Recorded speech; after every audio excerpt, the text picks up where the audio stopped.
Today's episode is brought to you by Olive, a next-generation logistics company serving premium fashion brands. Are your e-commerce logistics costs going through the roof? Olive is here to help.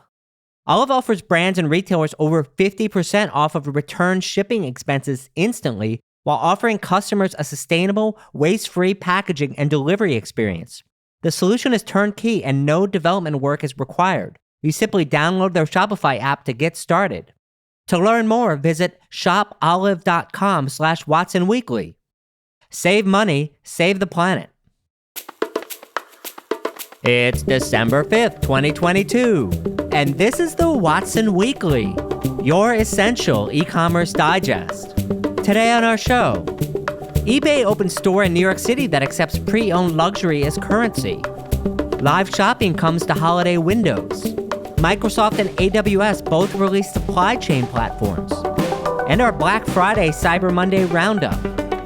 And finally, the Investor Minute, which contains 5 items this week from the world of venture capital, acquisitions, and IPOs. But first, in our shopping cart full of news, eBay opens store in New York City that accepts pre-owned luxury as currency. Seemingly wanting to capitalize on the struggle of players like The RealReal, eBay recently opened a store in New York City during Jewelry Week. Here's how it works. You exchange an item for closet currency. eBay praises the item, and then you can use that currency to buy items from other luxury items in the store. This is all backed by eBay's authenticity guarantee, which applies to handbags, sneakers, watches, and now jewelry. If the buyer doesn't want to exchange the item for anything, the store will help them list it on eBay. Overall, I don't think just this one store moves the needle for eBay, especially if you look at the website. It only seemed to open on November 16th and 17th during Jewelry Week in New York City. However, it could be something to watch if eBay continues to plan similar events in the future to increase visibility of its luxury efforts. In case you're wondering why this matters, luxury is important to eBay despite the company's reputation. And recent data shows that top brands like Chanel, David Yurman, and Gucci are up 100% in 2022 so far compared to 2021, which is a lot of progress for the company.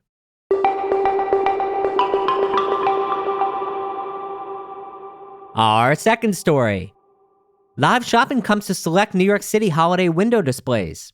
In what seems like a strange mashup to me, during the holidays, startup Talk Shop Live is streaming a live shopping show in select New York City retail windows.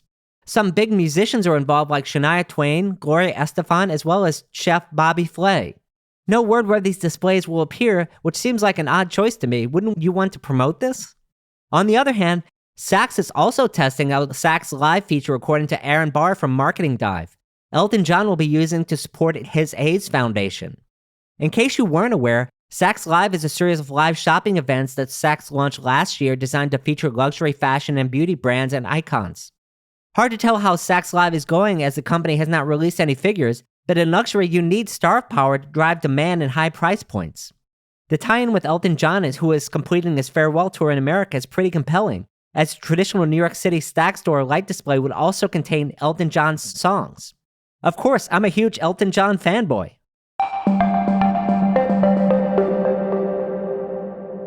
Our third story. Microsoft and AWS both released supply chain platforms. As if pre-planned, both Amazon and Microsoft introduced supply chain platforms. What's my take on it? Microsoft seems better planned and suited for the enterprise. If you're on Teams or Azure or Power BI, it's a natural fit. Microsoft's deep retail experience also shows through in the feature set. AWS is taking early steps into a new world.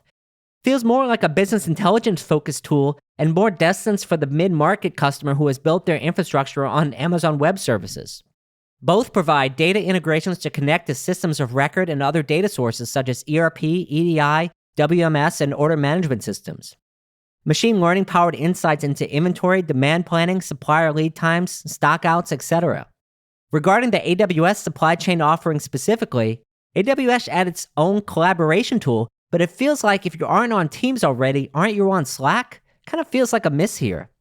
Pricing is pay-as-you-go, similar to its other cloud offerings, mostly gigabyte storage or SKU and location-based pricing.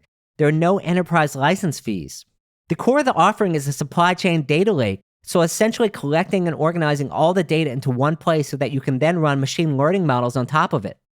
As far as Microsoft is concerned, the whole offering sounds better structured. There are integrations to Microsoft Dynamics 365, other ERPs, its low-code platform, Azure, Power BI, and Teams.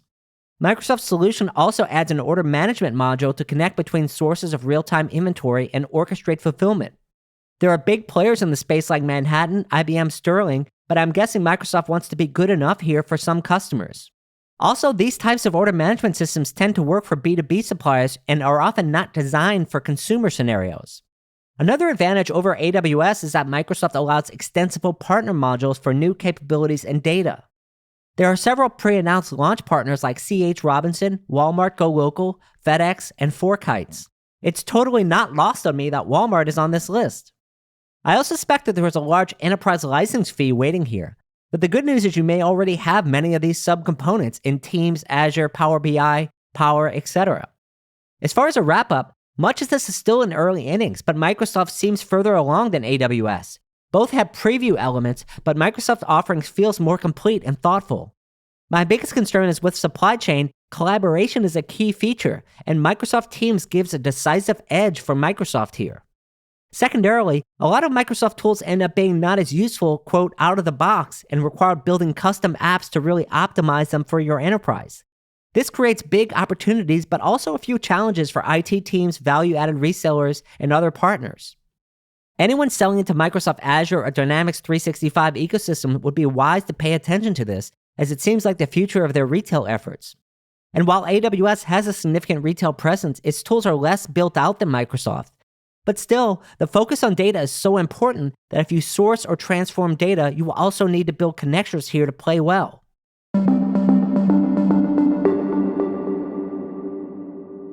And our last story, our Black Friday Cyber Monday Roundup. Well, we're through the Black Friday and Cyber Monday madness and wanted to wrap it up for everyone to see if we can learn anything about the season, consumers, and help us inform 2023. I'll just call it Cyber Week for short here. Adobe reports revenue from Buy Now, Pay Later rose 70% year over year.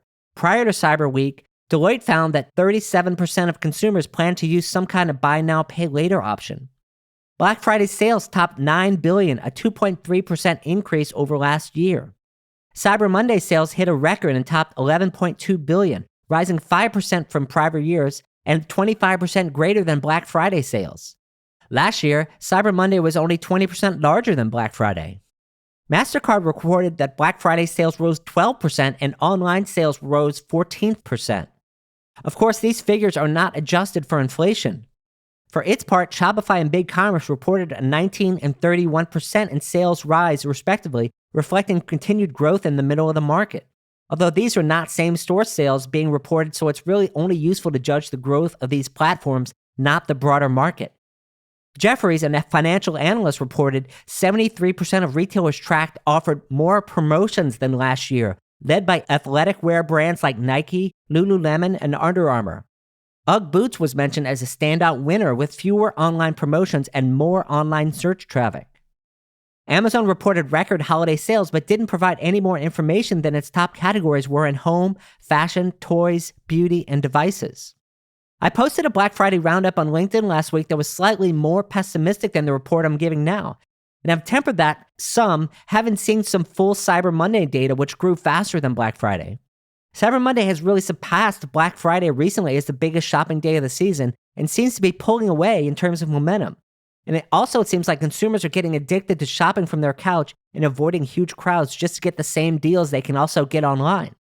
And while Adobe says the increase in sales was not just due to higher prices, it's hard to take it entirely seriously. Even if there was higher demand, it seems like consumers leverage themselves to make the purchases. Not to mention, costs of energy and labor are still relatively high, which often means that a brand's cost of goods have gone up. So more sales during the period caused at least partly by higher inflation, but more discounting, more leveraged consumers, and lower profitability. Everyone likes to hear about the upside, but no one wants to hear the warning signs and essentially shifted demand patterns due to consumers waiting on discounting. I also think many people also forget about the year we're comping to, where retailers struggled to keep products on shelves due to major supply chain issues last year. This year, discounting is everywhere as oversupply is the new issue. In the final analysis, holiday sales for the entire season after accounting for inflation may still end up relatively flat when you take all these factors into account.